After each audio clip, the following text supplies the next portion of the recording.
Bonjour, dans cette vidéo, nous allons voir une petite introduction sur les réseaux informatiques.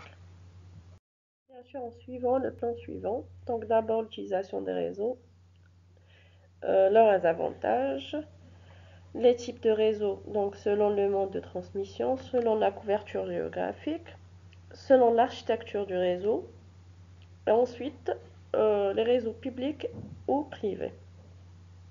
Et enfin, nous verrons la topologie physique des réseaux LAN en particulier. Donc, d'abord, commençons par une définition du mot. Le mot réseau désigne un ensemble d'objets ou d'éléments interconnectés les uns avec les autres. Le type ou le sens de ces objets diffère d'un domaine à un autre, c'est-à-dire selon le contexte. On peut par exemple parler de réseau de transport, réseau téléphonique, réseau informatique. Le réseau informatique ou bien computer network est un ensemble d'ordinateurs ou d'autres périphériques informatiques dits terminaux, connectés les uns aux autres par des liaisons, c'est-à-dire des médias ou des supports de transmission. Ces terminaux, ces différents équipements échangent des informations sous forme de données numériques, c'est-à-dire des informations ou bien des valeurs binaires. En ce qui concerne l'utilisation des réseaux, les réseaux informatiques peuvent être utilisés dans plusieurs applications, notamment le partage des ressources. D'abord, c'est quoi une ressource? Une ressource est toute entité logique, c'est-à-dire software, ou physique, c'est-à-dire hardware, pouvant être utilisée pour accomplir certaines tâches. Détaillons par exemple les ressources logiques. Les ressources logiques sont généralement les données et les programmes. Donc, il est utile d'enregistrer les fichiers ou bien des données communs à plusieurs sur un disque partagé dans un poste de réseau. Cette manière permet d'avoir des données cohérentes et à jour. Il est quelquefois intéressant d'installer les programmes utilisés par tout le monde, c'est-à-dire tous les utilisateurs du réseau, sur un disque et la partager en version réseau plutôt que d'installer plusieurs programmes individuellement sur chaque poste. Donc le partage de ressources logiques concerne aussi le partage des contenus, c'est-à-dire je partage des photos, je partage des séquences vidéo dans les réseaux sociaux. Donc tout ça, c'est des ressources logiques. En ce qui concerne les ressources physiques, donc sont généralement des équipements matériels. Donc on peut partager une imprimante, un modem, un scanner. Donc leur partage consiste à les faire disponibles aux autres utilisateurs du réseau. C'est-à-dire la même imprimante peut être utilisée par tous les utilisateurs du réseau. Donc parmi les utilisations des réseaux, on trouve aussi l'échange des données et la communication entre personnes. Donc la circulation des données est plus rapide et plus sûre puisque l'on évite l'utilisation des disques amovibles. Donc, c'est-à-dire au lieu d'utiliser le flash disk ou bien le DVD pour partager ou bien pour communiquer des données entre les utilisateurs, on peut les partager via le réseau. Donc, par exemple, en utilisant le courrier électronique ou la discussion en direct ou la téléconférence et même la téléphonie. Donc, une autre utilisation des réseaux informatiques, c'est accès à des services distants, comme le cas par exemple de commerce électronique. Donc, on peut payer des services ou des objets via Internet ou via le réseau en général.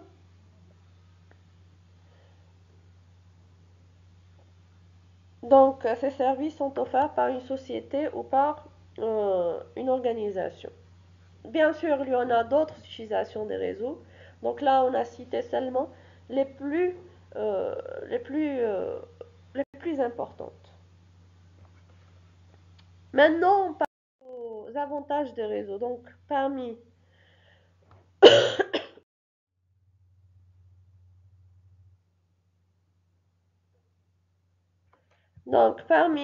plusieurs avantages des réseaux, on peut citer la diminution des coûts grâce au partage de données, des applications et des périphériques. Donc, au lieu d'acheter, par exemple, une version de logiciel pour chaque poste, je peux acheter une version distribuée pour tout le personnel. La même chose pour l'imprimante. Au lieu d'acheter une imprimante pour chaque poste, j'achète une seule imprimante, je la partage via le réseau.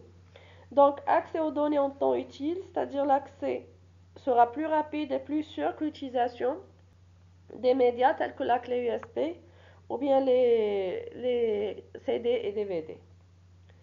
Donc, la communication et l'organisation est plus efficace, c'est-à-dire ça facilite le travail d'équipe et la gestion des bases de données sera optimisée. Et cela donne une meilleure gestion de l'information. Et enfin, accroître la résistance aux pannes. Les réseaux d'ordinateurs peuvent être classés selon plusieurs critères. Donc, on peut les classer selon la taille des réseaux, le support de transmission, le type de relation entre les équipements, l'organisation physique, et ainsi de suite. Donc, selon le mode de transmission, on peut trouver les réseaux filaires. Donc, les équipements dans ces réseaux sont reliés par des câbles métalliques, conducteurs de l'électricité. Donc, il y a plusieurs catégories parmi lesquels on peut citer les paires torsadées et les câbles coaxiaux. Les réseaux à fibre optique, donc les équipements dans ces réseaux sont reliés par des supports de verre ou de plastique très fins, qu'on appelle les fibres optiques. Donc dans lesquels, c'est-à-dire dans ces fibres optiques, se propage la lumière portant des informations. Les fibres sont couvertes par une gaine optique, garantit que le signal lumineux reste dans la fibre. Et enfin, les réseaux sans fil. Les équipements dans ces réseaux ne sont pas reliés par des supports matériels directs. Donc, les informations échangées entre les équipements sont portées par des ondes électromagnétiques, c'est-à-dire radio, infrarouge, Bluetooth. Donc, actuellement, plusieurs technologies se basent sur les supports sans fil, notamment Bluetooth, Wi-Fi, GSM, infrarouge. On distingue deux types de réseaux sans fil.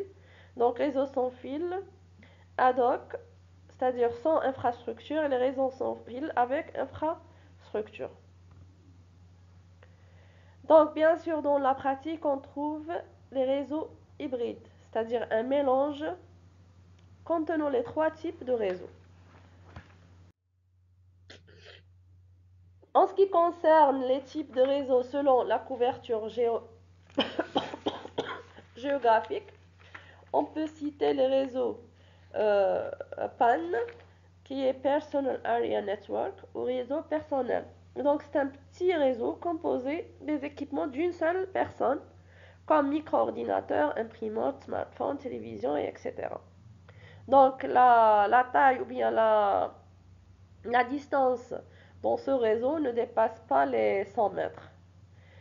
En ce qui concerne le réseau LAN pour Local Area Network ou réseau local, donc il s'agit d'un réseau reliant un ensemble d'ordinateurs pour atteindre jusqu'à 100 voire 1000 utilisateurs, appartenant à une même organisation dans une petite aire géographique, donc c'est-à-dire la distance de câblage est de quelques centaines de mètres. Le réseau MAN ou bien Metropolitan Area Network ou bien le réseau métropolitain. Donc ça correspond à une interconnexion de quelques bâtiments se trouvant dans une ville, bien un campus. Donc ils interconnectent plusieurs LAN géographiquement proches, au maximum quelques dizaines de kilomètres. Ainsi un MAN permet à deux nœuds distants de communiquer comme s'ils faisaient partie d'un d'un même réseau local. Le Wide Area Network, ou bien le réseau étendu, donc destiné à transporter des données à l'échelle d'un pays. Ces réseaux peuvent être terrestres ou satellitaires. Donc le réseau WAN le plus connu est le réseau Internet. On peut classer aussi les réseaux selon leur architecture. Donc on trouve notamment on distingue généralement deux types de réseaux bien distincts qui sont le client ou bien l'architecture client-serveur. Donc il y a un réseau qui contient des ordinateurs clients et un ordinateur serveur qui leur fournit des services. Donc le serveur peut fournir des services qui sont des programmes s'exécutant dans le serveur et fournissent des données telles que l'heure, des fichiers, une connexion Internet ou le partage de certaines ressources. Donc le serveur généralement est relativement puissant et peut avoir une capacité particulière en termes de stockage et de traitement. Il doit aussi être doté de certains logiciels pour le traitement des requêtes des clients. Donc les autres machines, c'est-à-dire les machines clientes, peuvent utiliser sans limitation leurs ressources propres, c'est-à-dire les ressources locales, comme n'importe quel poste de travail individuel. Et les ressources, ils peuvent également utiliser les ressources de serveur, c'est-à-dire les ressources dites distantes, ou des ressources réseau qui leur auront été autorisées. Donc, dans cette architecture, il y a une machine spéciale appelée serveur, qui est plus performante que les autres machines, et les clients peuvent utiliser leur propre machine comme ils peuvent utiliser les ressources du serveur. Donc cette architecture a ses avantages, parmi lesquels on peut citer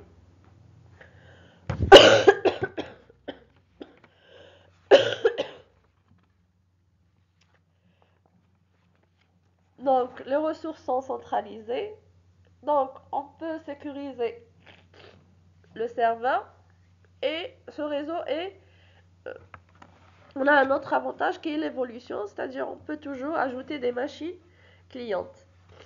Maintenant, parmi les inconvénients, pardon, on peut citer la panne du serveur paralyse tout le réseau. Donc, le coût élevé, surtout pour le serveur. Et ça nécessite un expert pour l'administration.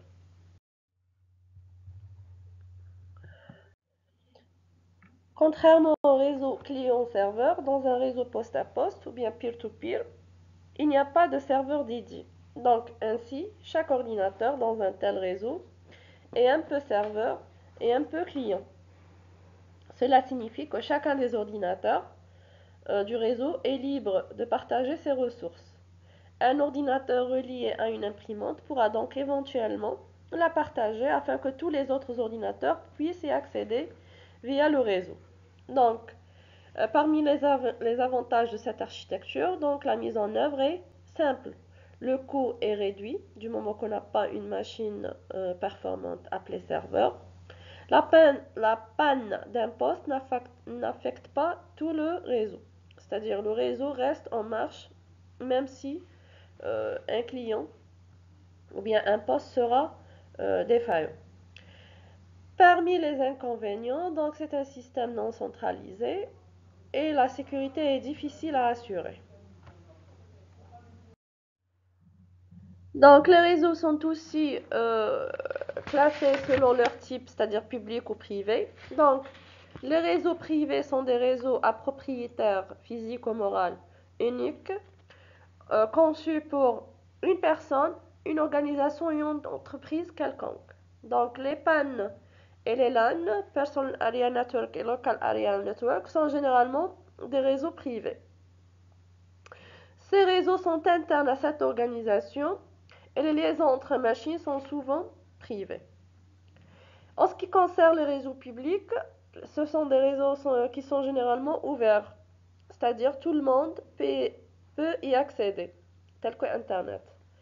Donc, C'est un réseau mondial qui peut relier n'importe quel ordinateur et même d'autres réseaux.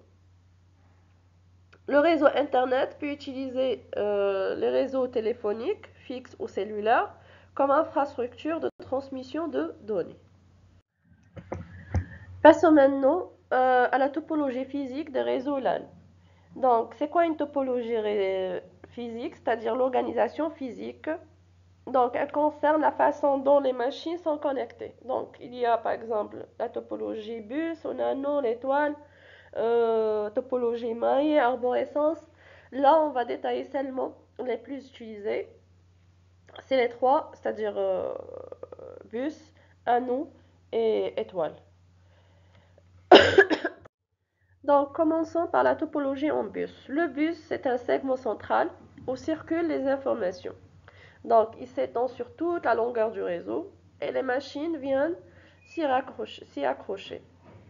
Donc, lorsqu'une station émet des données, celles-ci circulent sur toute la longueur du bus et la station destinatrice peut les récupérer. Une seule station peut émettre à la fois. Chaque extrémité du bus est terminée par un bouchon. Donc là, c'est un bouchon. En ce qui concerne les avantages de cette topologie, donc le premier avantage est le coût. Donc elle présente l'un des coûts de mise en réseau le plus bas. Le premier ou le deuxième avantage, c'est la mise en œuvre, elle est simple. La technologie simple et fiable. Donc, il est facile de prévoir l'extension du réseau. Un autre avantage, c'est qu'une panne ou un ordinateur en panne ne met pas le réseau hors service. Donc, seulement cette station qui sera affectée. Parmi les inconvénients,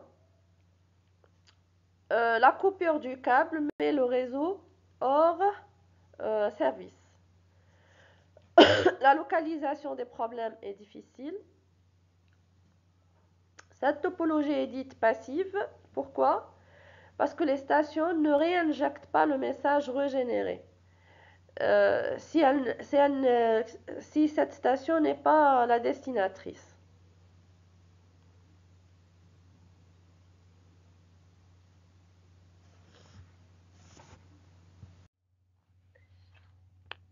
Concerne la topologie en étoile, donc c'est la topologie la plus courante aujourd'hui. Donc toutes les stations sont reliées à un unique élément, le commutateur ou bien le concentrateur. Donc le concentrateur, c'est le hub. Donc c'est quoi? Donc c'est-à-dire la différence entre un hub ou bien un switch. Donc le hub reçoit le signal d'une machine, il va le régénérer et le retransmettre à toutes les machines. Par contre, un switch, donc c'est un hub ou bien concentrateur intelligent. Donc il va recevoir le signal ou bien le message d'une machine, il va régénérer le signal et l'envoyer directement à la machine destinatrice. Donc on dit que le commutateur ou bien le switch est un hub ou concentrateur intelligent. Donc c'est cet élément central ou bien le composant central qui est le hub ou bien le switch qui assure la communication entre les différents ordinateurs. Donc cette topologie a ses propres avantages, parmi lesquels l'ajout de stations est facile, surtout si le concentrateur dispose de ports encore libres. Donc un ordinateur ou une broche hors service ne mettent pas tout le réseau hors service. Facilité de dépannage, c'est-à-dire il y a des LED affichent l'état et le trafic sur la ligne.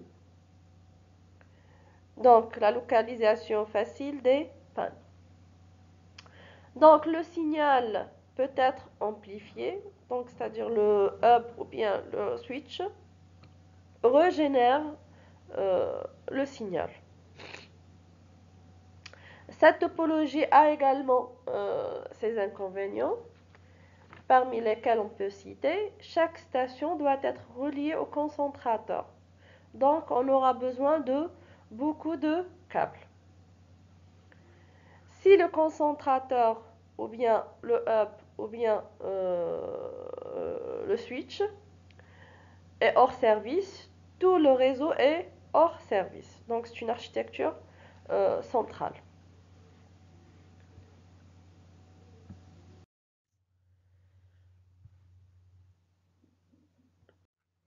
Passons maintenant à la topologie au nano. Donc un nano c'est quoi? L'anneau au ring. Donc c'est un bus fermé. Chaque station est reliée à cet anneau. L'accès des stations au réseau est géré par le passage d'un relais appelé jeton. L'ordinateur qui possède le jeton peut soit émettre, soit passer le jeton à la station suivante. Donc, chaque station est traitée équitablement. Donc, c'est-à-dire chaque ordinateur émet ses données à chacun son tour, c'est-à-dire au tour de rôle. Donc, cette topologie est dite active, c'est-à-dire chaque station réinjecte le signal sur l'anneau en le régénérant. Donc, les performances sont stables sur le réseau. Donc, le principe du jeton fait qu'il n'y a qu'un seul message, pas de collision. Donc, le jeton circule régulièrement sur l'anneau. Donc, chaque station est traitée équitablement. Donc, c'est-à-dire l'envoi de messages sera à tour de rôle. En ce qui concerne les inconvénients, donc une panne de station coupe l'anneau, donc affecte tout le réseau. Problème difficile à isoler, donc l'intervention affecte l'anneau, donc le réseau. De même, la modification du réseau, extension par exemple, affecte plus ou moins longtemps le réseau. C'est-à-dire il est difficile d'insérer une nouvelle station.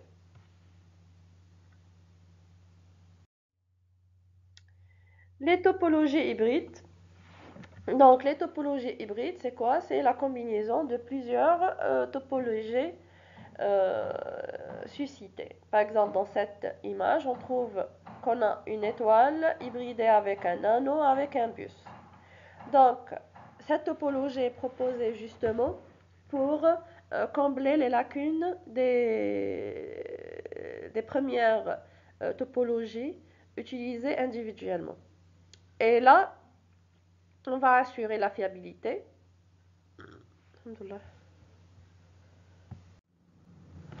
Donc, les topologies hybrides sont fiables car elles ont une tolérance aux pannes plus élevée.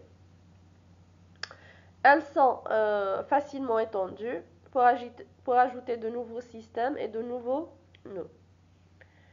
Les topologies hybrides sont également capables d'exploiter les forces des autres topologies et d'ignorer leurs faiblesses. Donc, je vous remercie pour votre écoute. Et si vous avez des questions, n'hésitez pas à les poser via Google Classroom ou en présentiel après Ramadan, Inch'Allah. Saham Danko.